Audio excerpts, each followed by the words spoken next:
미국이 자기네 군함을 얼마면 지어줄 수 있냐고 한국한테 먼저 물어봤어요. 이거 그냥 지나가는 관심이 아니에요.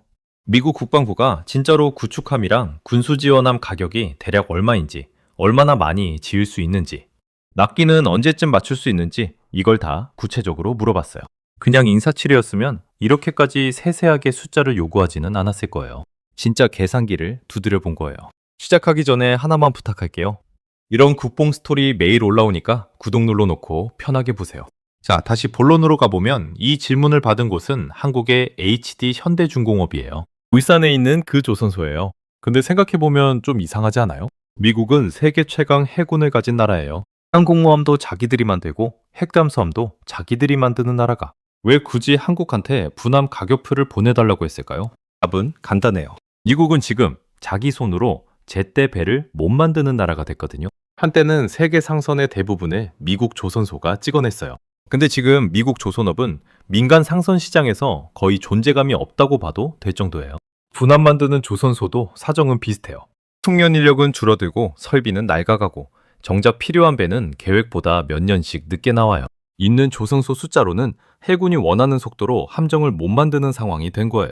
그래서 트럼프 대통령이 직접 나서서 이런 말을 했어요. 한국이나 다른 지역에서 오는 기업들 살펴볼 거라고. 펜실베이니아에서 열린 국방혁신서밋 자리에서 국방장관 앞에 두고 콕 집어서 꺼낸 말이었어요. 이게 그냥 립서비스가 아니었다는 게 바로 여기서 증명되는 거예요. 말뿐이었으면 가격이랑 건조 규모, 납기까지 구체적으로 물어보지는 않았을 테니까요. 근데 사실 한국 입장에서는 이 흐름이 더 짜릿해요. 왜냐하면 얼마 전까지만 해도 한국은 캐나다에서 아픈 패배를 겪었거든요.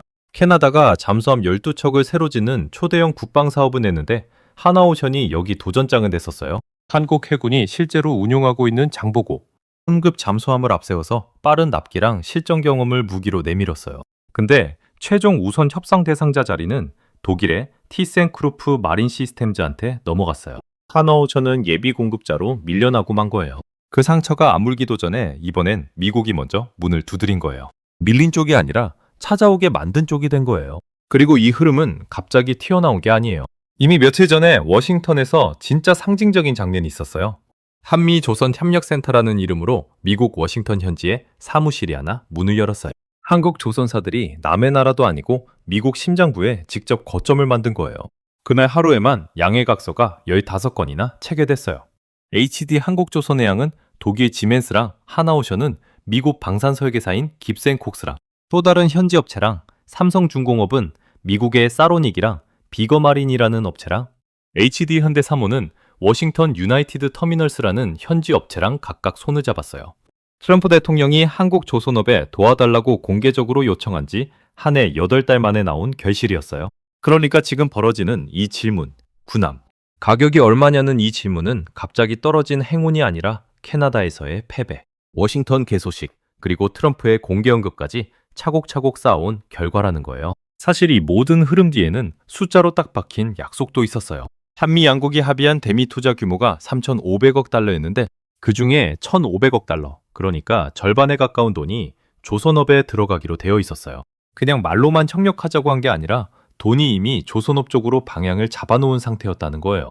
거기다 트럼프 대통령이 국방혁신 서밋에서 한국 얘기를 꺼냈을 때 배경도 더 들여다볼 필요가 있어요. 미국에는 번스톨레프슨법이라는 게 있는데 군함은 반드시 미국 안에서 지어야 한다는 규정이에요.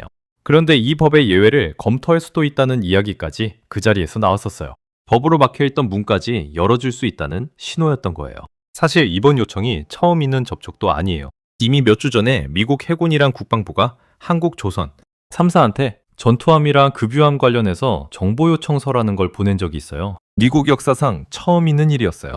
그때는 아직 초기 탐색 단계였다면 이번엔 가격이랑 건조 규모, 납기까지 구체적으로 물어봤다는 게 확실히 한 단계 더 들어간 거예요. 근데 진짜 궁금한 건 이거예요. 이렇게까지 신뢰를 얻은 한국 조선업이 정작 성적표로는 얼마나 증명해냈을까요? 말로는 3년 6개월치 입감이 쌓여 있다고 하는데 숫자로 보면 진짜 그 정도일까요? 그 답이 바로 어제 나왔어요.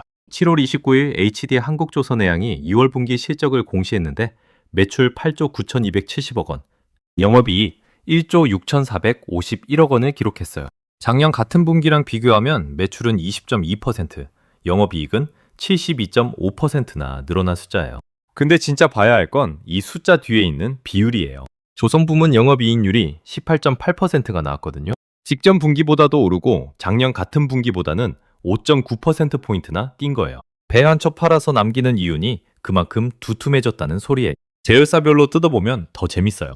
HD현대중공업은 매출 6조 3,322억 원, 영업이익 1조 399억 원을 냈는데 작년보다 각각 52.7%, 120.6% 늘어난 거예요. 영업이익이 2배 넘게 뛴 셈이에요. HD현대사모도 매출 2조 3,714억 원, 영업이익 5,341억 원으로 각각 11.9%, 43.7% 성장했고 영업이익률은 무려 22.5%까지 나왔어요. 생산 일정을 원래 목표보다 열흘이나 앞당기면서 생산성을 7에서 8%나 끌어올린 결과였어요. 그럼 이 회사들 지금 일감은 얼마나 있냐면 상반기에만 163억 8천만 달러를 수주해서 연간 목표의 96.2%를 이미 채웠어요. 반년 만에 1년치를 거의 다 채운 거예요. 지금 쌓여있는 상선 수주 잔고는 500척이 넘고 이걸 다 지으려면 3년 6개월치 일감이 필요해요. 어떤 가스선은 2030년 인도 물량까지 영업을 하고 있을 정도예요. 줄 서서 기다리는 손님이 벌써 3년 뒤까지 예약돼 있다는 뜻이에요. 그리고 이 회사들이 노리는 다음 목표도 이미 정해져 있어요. 올해 3, 4분기 안에 필리핀 후속 함정 사업이랑 페루 잠수함 사업 수주까지 노리고 있거든요. 사우디아라비아 함정 사업도 논의 중인데 이건 중동 정세 때문에 내년 이후로 일정이 조금 밀릴 가능성이 있다고 해요. 다만 좋은 얘기만 있는 건 아니에요. 특수선 부문은 아직 숙제가 남아있어요. HD 현대중공업 특수선 매출은 작년보다 32.7%나 늘었는데 오히려 영업이익은 공사 구성 차이 때문에 33%나 줄었거든요. 전분기랑 비교하면 영업이익 감소폭이 48%까지 벌어졌어요. 잘 나가는 상선조선업이랑 다르게 특수선 쪽은 아직 이익률을 못 잡은 상태라는 거예요. 그런데 이 회사들이 진짜 노리는 다음 승부수는 따로 있어요. 바로 바다 위에 데이터 센터를 짓는 사업이에요. 설치할 바다랑 사업 규모, 태풍 같은 환경 조건에 따라서 고정식, 부유식, 반잠수식 설계까지 다 검토하고 있다고 해요. 배 짓던 기술로 이제 인공지능 시대에 필요한 데이터 센터까지 바다에 지으려는 거예요. 배만 잘 팔린 게 아니에요. 엔진 사업도 같이 살아났어요. 엔진 기계 부문 매출은 7,602억 원으로 작년보다 1.8% 줄었는데 오히려 영업이익은 2,686억 원으로 33.6%나 늘었어요. 매출은 살짝 줄었는데 이익은 확 늘었다는 건 그만큼 남는 장사로 체질이 바뀌었다는 뜻이에요. 친환경 엔진 수요가 늘면서 생긴 결과였어요. 해안 플랜트 부문도 매출 3,771억 원, 영업이익 601억 원을 기록하면서 각각 52.1%, 60.3% 늘었어요. 심지어 태양광 계열사인 HD현대 에너지솔루션도 매출 1,650억 원, 영업이익 361억 원으로 각각 23.4%, 139.8% 늘면서 분기 최대 실적을 새로 썼어요. 배 만드는 회사 하나가 잘 된 게 아니라 엔진부터 해양 플랜트, 태양광까지 계열사 전체가 동시에 돈을 벌고 있다는 거예요. 이 정도 숫자를 보면 왜 미국이 가격표를 물어봤는지 이제 이해가 되죠? 그냥 친한 나라라서 물어본 게 아니라 진짜로 지금 가장 빠르고 가장 남는 장사를 할 줄 아는 곳이 한국이기 때문이에요. 근데 한국 조선업이 이렇게 잘 나가는 동안 다른 나라들은 어땠을까요? 가장 먼저 눈에 띄는 건 미국이에요. 앞에서 말했듯 미국은 군함조차 제때 못 짓는 상황이라 아예 경쟁 상대가 못 되는 처지고요. 유럽 조선업도 사정이 비슷해요. 독일 같은 나라는 잠수함 같은 특수선 기술력은 있지만 상선 시장에서는 이미 한국, 중국한테 밀린 지 오래예요. 그나마 한국을 위협하는 건 중국인데 물량으로는 여전히 세계 최대지만 고부가가치의 가스선이나 특수선처럼 기술력이 많이 필요한 영역에서는 아직 한국을 못 따라오고 있어요. 그러니까 지금 한국 조선업은 물량은 중국한테 내주더라도 남는 돈은 자기들이 다 가져가는 구조를 만든 셈이에요. 숫자로 이렇게까지 증명해놨으니 미국 입장에서는 선택지가 별로 없었을 거예요. 자기 나라 조선소는 납기도 못 맞추고 돈도 더 드는데 한국은 가장 빠르고 가장 싸게 심지어 가장 남는 장사로 만들어주는 곳이니까요. 그리고 이 회사가 미국 국방부 질문에 어떻게 답했는지도 봐야 해요. 그냥 받고 끝난 게 아니에요.